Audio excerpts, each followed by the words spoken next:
May 12th, 1997, Salt Lake City, Game 5 of the Western Conference semifinals.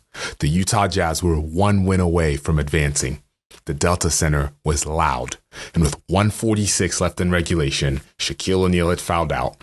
Robert Horry had already been ejected. Byron Scott, the steadiest veteran on that roster, wasn't even suited up. He was in street clothes with a sprained wrist.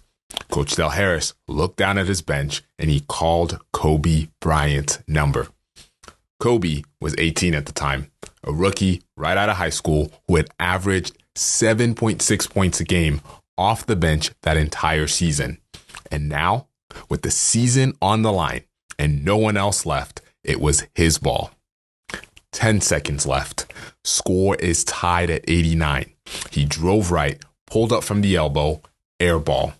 Karl Malone grabs the rebound. Game goes to overtime. In overtime, Kobe airballed a wide open three from the left wing.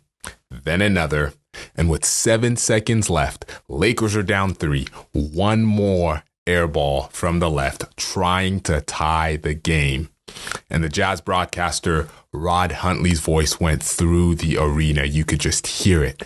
Another airball. The Lakers lost. That series was over. And that 18-year-old had just shot 4 airballs in the biggest moment at this point of his career in front of the entire country. After the game, a reporter named Rick Bucher found Kobe in the locker room. Bucher felt bad for him and said something kind like, "Hey, keep your head up, you'll be all right." Kobe kind of sneered and said, "I'd take every one of those shots again."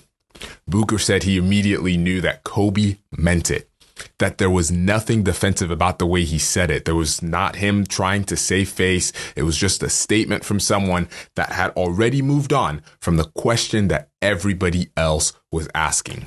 Because everybody else at that point, at that time, was asking, how do you feel about what just happened? Kobe was already somewhere else. Shaq found him after, put his arm around the rookie and told him he knew that people were laughing in that moment, but that one day they would fear him at the end of games.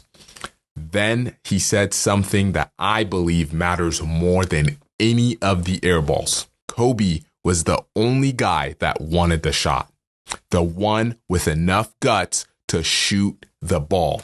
And this was on an NBA roster full of experienced players. He was the one, the rookie who stepped up when the moment mattered. So the Lakers fly back to Los Angeles that night.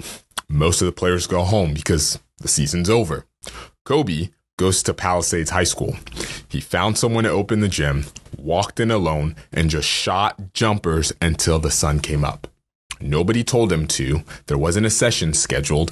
The game was still running in his head, and the only way that he knew to answer it was to get back on the court and take those shots in the dark, the exact same shots that he had missed in front of everyone. He wasn't just out there grinding out of frustration. Kobe was actually diagnosing. He talked about it later and talked about it with so much clarity. He figured that in high school, he played 35 games, a week between each game, and plenty of time for his legs to recover. The NBA was a little bit different. The NBA was back to back to back, and he hadn't played anything close to that kind of load before. And so every single one of those airballs was online. The direction was right. The mechanics were right. The ball was just short. He realized that his legs just weren't there at the end of the season, and that's where it mattered the most. He knew that it wasn't his heart. He knew that it wasn't his courage. He knew that it wasn't even his skill. It was just his legs. And to Kobe, that was a problem he could solve. So that summer, he didn't just go shoot jumpers. He went back to the exact same spots and rebuilt his entire weight training program from the ground up, specifically around strengthening those legs for an 82-game season. He understood that by the time the playoffs arrived, his legs needed to be different than they were in May of 1997. Jerry West called that summer the defining moment of Kobe's career. It wasn't the airballs. It was what happened after them. 6 months later, the Lakers opened the season against Utah. Kobe scored 23, game high, and the Lakers ended up winning by 17. It was never the absence of fear. The fear was in Salt Lake City. The crowd, the stakes, an entire team that had nobody else to give the ball to. He felt all of it, and he still took every single one of those shots. Sometimes we act like fearlessness is this personality trait that only some people have because only some people are wired that way because they don't feel fear or they feel less fear, and that's why they can act.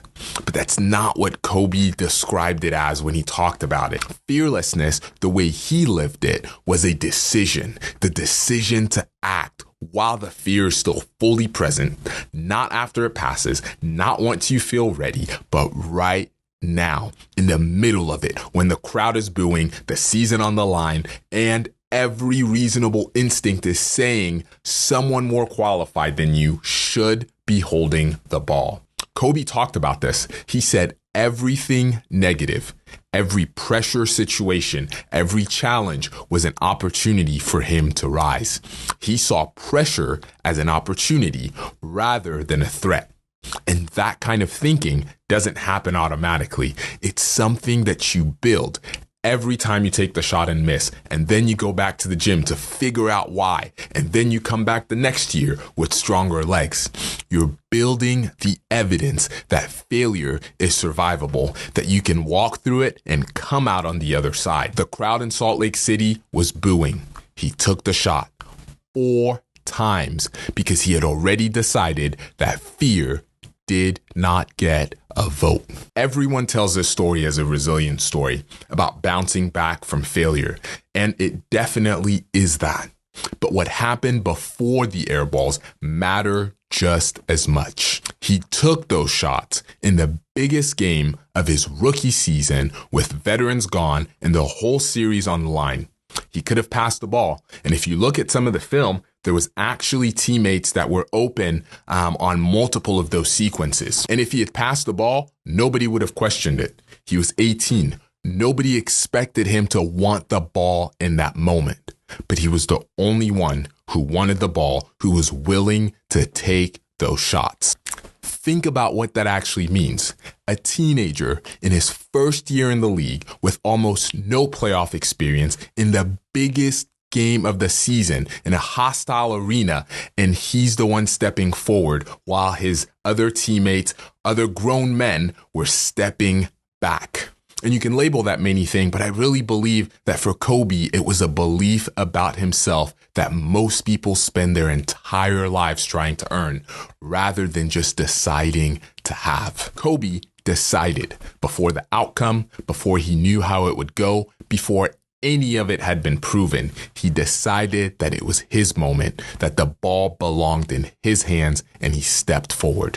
And when it didn't go in 4 times in a row, he sneered at the reporters and he told him, I would take every single one of those shots again.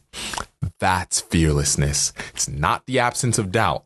It's the refusal to let fear make any calls. And that's what I love about this story, because we often talk about fearlessness in the moments where it all works out. In Kobe's case, at this point in time, it didn't. And he did it anyways. It's that courage that allowed him to find out what he needed to work on. You airballed. So what? What matters more is finding out why you did, not carrying the shame that you did. There's a difference between an all-time great like Kobe Bryant and some first-round draft pick that you never hear about again after a couple of seasons. That's the difference. Yes, you may have failed. Yes, that business may have flopped. Maybe that idea wasn't your best. So what? At least you showed up. At least you tried. Some things you can only learn through experience. I used to care about failure so much that it almost stopped me from seeing some of my greatest wins. You have to be willing to fail if you want the chance to win. And there's no and ifs or buts about it. You know what your version of that moment feels like. The thing you've been circling, the conversation you keep rescheduling, the thing you want to build but haven't started yet because failing publicly is its own kind of terrifying, and the timing never seems to line up. The timing doesn't fix itself. When something doesn't work out, when you swing and you miss publicly, what do? Do you go back to the spot, or do you quietly stop taking the shot? Because most people stop. They tell themselves that they're being strategic or realistic or picking their battles, but really they're just protecting themselves from the feeling of missing again.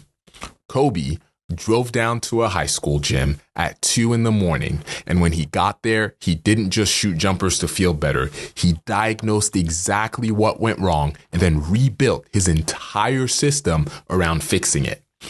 That's the part that's available to you. The discipline to figure out exactly why it didn't work. And then you come back next year with stronger legs. There's a difference between feeling better and getting better. Feeling better moves past the failure. Getting better goes back through it, takes it apart, and then comes back different. Byron Scott watched Kobe walk off that court in Salt Lake City and said the look on his face said one thing: this will never happen again. It wasn't shame on his face. It was a decision. The airball doesn't define you. It never did. Whatever your Salt Lake City is, and you have one, we all have one. Maybe you're standing in it right now. The failure is not the story. What you do next is. So let me ask you something very directly. Is there a shot that you stopped taking? Something you tried that didn't go well? Somewhere along the way, did you quietly decide that it wasn't worth the risk of missing again in front of people? Because Kobe was 18 years old. Those airballs were echoing throughout that sold out arena. The entire sports world wrote him off that night. And he looked at a reporter straight in the face and told him he would take every single one of those shots again, because he had already decided that fear does not get a vote. So when it's your turn, and it's always your turn, I hope you have a little bit of that sneer in you to take that shot. If it doesn't go in, find out why.